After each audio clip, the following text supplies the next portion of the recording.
Hey guys, good morning. তো এখন বাজে 8:30 আর এই যে আমি চাউমিন রান্না করেছি আমাদের 3 জনের জন্য, আমার ছেলের আর আমার হাজব্যান্ডের জন্য। মেয়েকে নিয়ে ডাক্তারের কাছে যাব সেই জন্য। আর মেয়ের জন্য এই যে কাঁচকলা সিদ্ধ দিয়ে ভাত রান্না করেছি, ওকে খাওয়াবো। খেতে চাইছে না, জানি না খাবে কি না।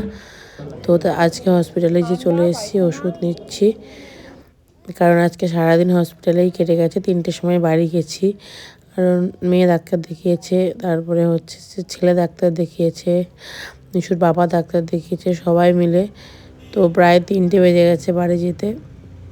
মেয়ের শরীরটা একদমই ভালো না, পটি করছে, ঠান্ডা জ্বর কাশি, মানে সব দিক দিয়ে ধরেছে মেয়েটাকে।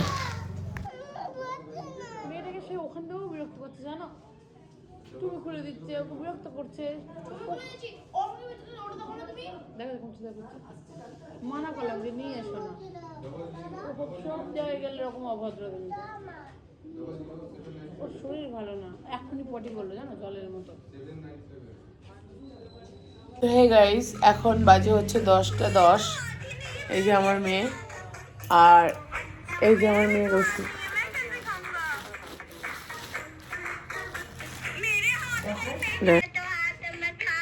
এই যে আমার মেয়ের মধ্যে সব ওষুধ আছে।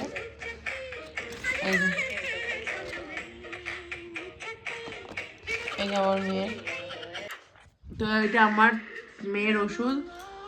আমার মেয়ে, আমি একটু ঘুমিয়ে গেছিলাম, মানে সারা রাত ঘুম নেই 2 দিন ধরে। কিছু খেতে পারছে না, কিচ্ছু খেতে পারছে না, খেলে খালি বমি বমি বমি করছে, নাক দিয়ে জল পড়ছে, চোখগুলো কেমন ঘোলা ঘোলা লাগছে। আমার একটু ভালো লাগছে না। কী যে করি মেয়েটাকে নিয়ে আমি বুঝতে পারছি না, কি করব, আমার মাথায় কোনো কাজ করছে না। বিকালবেলা একটু ঘুমালাম, কারণ রাত ভরে তো জাগতে হবে, কোলে করে নিয়ে বসে থাকবো, কারণ শুতে চাইছে না। আর খাবে কি, পেট পুরো ফেপে রয়েছে, 3 দিন ধরে পটি করছে। আর 3 দিন ধরে পটি করছে, পটির মধ্যে বিচ্ছিরি একটা স্মেল আসছে, আর সেই পেট খারাপ হলে এরকম পুরো পেট আমার মেয়ের ফেপে রয়েছে। কোলে কোলে কোলে সবসময় খালি কোলে কোলে কোলে বলছে। আমায় ঠান্ডা লেগে গেছে, খুব কষ্ট পাচ্ছে আমার মেয়ে। 2-3 দিনের একদম রোগা হয়ে গেছে, পিঠের হাড় বেরিয়ে গেছে। আমার আর ভাল লাগছে না, মনে হচ্ছে পটিটা তো সেরে যাক, ঠান্ডা জ্বর এগুলো তো সেরে যাবে, কিন্তু পটিটা তো সেরে যাক। গলায় আবার মানে খুসখুস করছে। ডাক্তারে বলেছে ধীরে ধীরে যাবে। যে আপনি কালকে কেন আসেননি, একটা দিন কেন রেখেছেন? কী করে বোঝাই, মানে নিশুর বাবা বলেছে থাক, আর যেতে হবে না, ওআরএস খাওয়াচ্ছ, থাক, সেরে হয়ে যাবে। ভালো লাগে না, এক সময় মনে হয় বেঁচে আছি কেন। বাচ্চাদের কষ্ট দেখলে না আর কিছু ভালো লাগে না।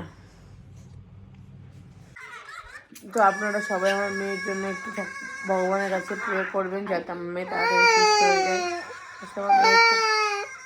ওটা ওটা জল জল জল জল খাচ্ছে মা, তুমি খাওয়ার পর জল খাচ্ছে আরে মজা করছে মা, মজা করছে, তুমি থাকো, মজা করো। আরে মজা করার সময় নেই, নিশু আর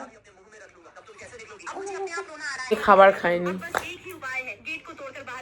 কাঁচকলা আর আলু, সরি, কাঁচকলা দিয়ে আর ভাত খাচ্ছে না। 2 চামচ খাওয়ার পর বমি, মানে আজকে তো ওক টানছে, খাবে না। কি করা যাবে, না খেলে তো আর কিছু করার নেই। তো এখনও ওষুধ খাওয়াতে হবে। নিশুকে বললাম একটু জল গরম বসা, ওই যে কোলের মধ্যে রয়েছে। একটু ঘুমিয়ে গেছে, আমি বিকালের দিকে, মানে সন্ধ্যেবেলা, সরি বিকাল না, সন্ধ্যেবেলার দিকে বাবা বাবা করেছে। নিশু বলছে মা বাবা বাবা করছিল। ফোন কি বাবা, কি হয়েছে না?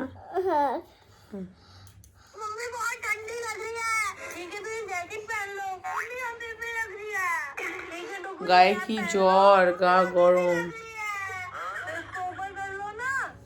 গরম হয়ে রয়েছে, মানে একসঙ্গে পটি জ্বর ঠান্ডা সব লেগেছে আমার মেয়ের, ভাবার বাইরে। ঠিক আছে, আর বেশি বকবক করবো না। আপনারা সবাই ভালো থাকবেন, সুস্থ থাকবেন। আর এই সময় বাচ্চাদের একটু দিকে ধ্যান রাখবেন, যাতে বাচ্চাদের ঠান্ডা কাশি, আরে ওটা মিথ্যা, ঠান্ডা কাশি জ্বর না হয়, পেট খারাপ না হয়। বেশি করে জল খাওয়াবেন বাচ্চাদের।